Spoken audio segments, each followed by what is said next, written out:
आज इस वीडियो में हम लोग एक्सप्लेन करेंगे इलेक्ट्रिक पोटेंशियल एनर्जी। हम लोगों ने इलेक्ट्रिक पोटेंशियल को जान लिया। इलेक्ट्रिक पोटेंशियल के डेफिनेशन को यूज़ करते हुए या उसके डेरिवेशंस को यूज़ करते हुए इलेक्ट्रिक पोटेंशियल एनर्जी को डिराइव करना ये बहुत इजी है। समझते हैं इस डेरिवेशन को। Consider a source charge Q1 be located at point O.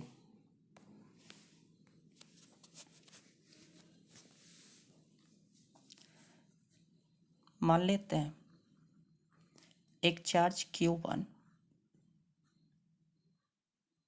इसे हम लोग पॉइंट O पर लोकेट किए। इस सिचुएशन में वर्क डन का वैल्यू 0 होगा।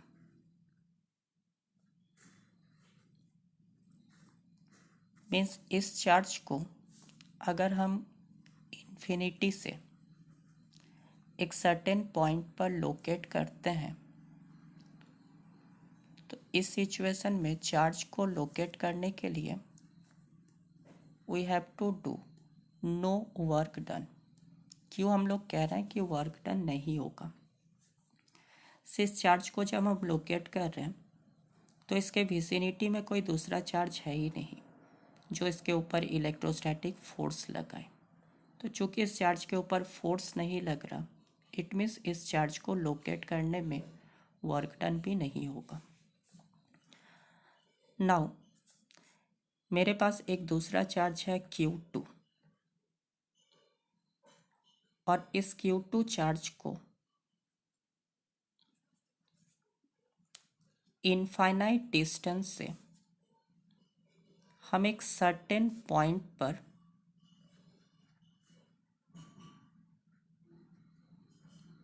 लाना चाहते हैं जिस पॉइंट का डिस्टेंस है फर्स्ट चार्ज से स्मॉल r। क्या बताया मैंने? एक सेकेंड चार्ज Q2 जिसे हम लोग इन्फिनिटी से एक certain point, let the point be A, इस पॉइंट पर लाना चाहते हैं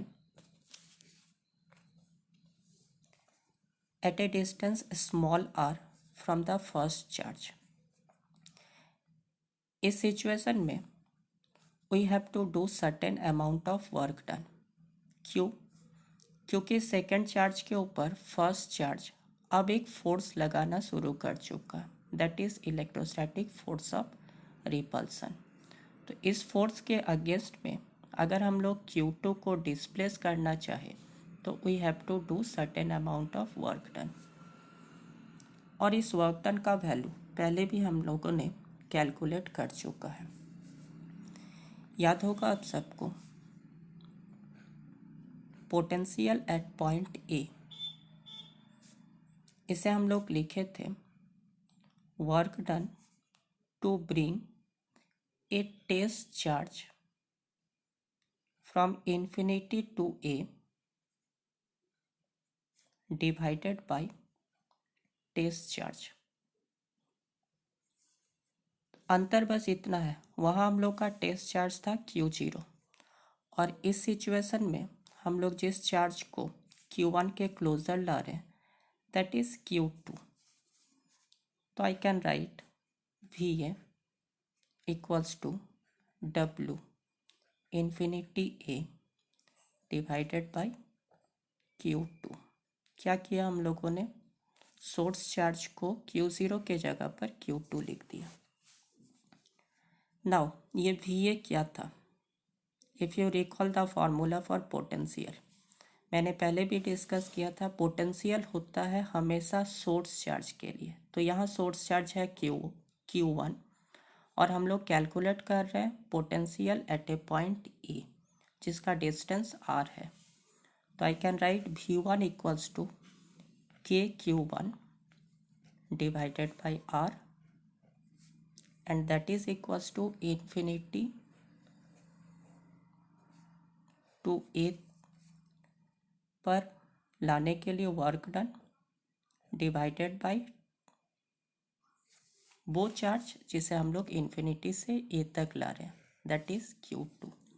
सो आई can right W infinity A equals to K Q1 Q2 divided by R. So this is the amount of work done to bring the second charge Q2 from infinity to a point A. और इस work done का value मिला K Q1 Q2 divided by R. जो ही हम लोग ये work done किए,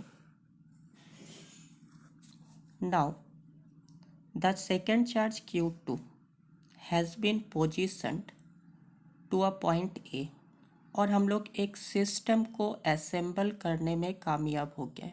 एक ऐसा system consisting of two charges Q1 and Q2 located at a distance or separated by a distance small r. So this work done in arranging a system, in arranging two charges at their respective location will be stored in the form of electrostatic potential energy. ये जो work done हम लोगों ने किया, जिस work done के बाद अब ये दोनों चार्जेस एक सर्टेन लोकेशन पे स्टोर या पोजीशन्ड होता हुआ दिख रहा, हम लोग एक सिस्टम को कॉन्फ़िगर किए, हम लोग चार्जेस को अरेंज किए एट ए सर्टेन डिस्टेंस. यही वर्क डन स्टोर हो जाएगा in the form of electrostatic potential energy of the system. So I can say electrostatic potential energy for two charges Q1 Q2 separated by a distance r is given by U equals to K Q1 Q2 divided by R. याद होगा आप सबको potential का formula था KQ by R, जहाँ हम लोग Q को माने थे, Q माने थे सोर्स चार्ज को, और इलेक्ट्रोस्टैटिक पोटेंशियल का फॉर्मूला होता है simply KQ by R into small q, where small q is the test charge. Simply to say electrostatic potential energy calculate करने के लिए K प्रोडक्ट ऑफ चार्जेस, जो भी चार्ज हो, अगर Q1 Q2 हो तो Q1 Q2, अगर कैपिटल Q स्मॉल q हो तो capital Q small q divided by R होगा. ये मिला हमें दो चार्जेस के लिए इलेक्ट्रोस्टैटिक पोटेंशियल एनर्जी का formula. Similarly if I have three charges,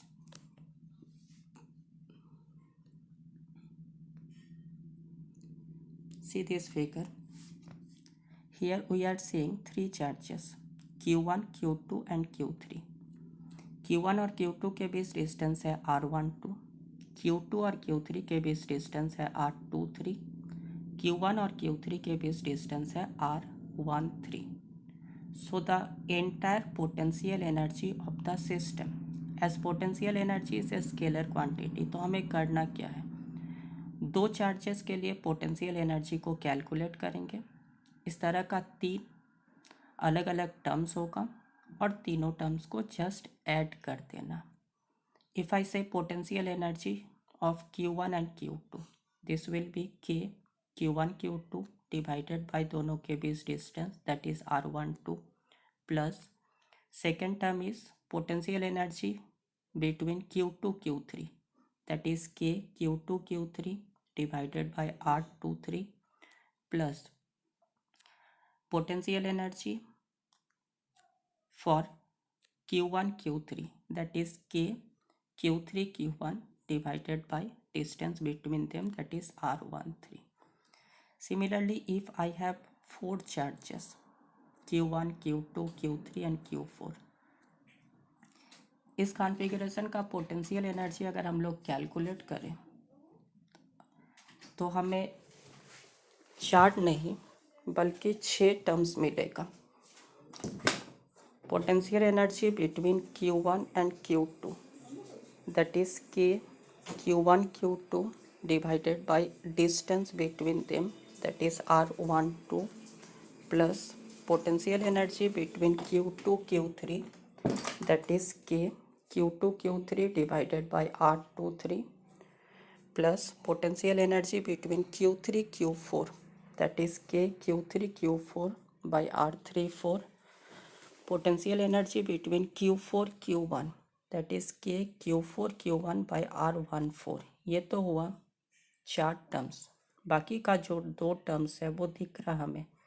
These two charges Q2 and Q4, they are placed diagonally opposite to each other and the distance between them is R24. So the fifth term is K Q2 Q4 by R24।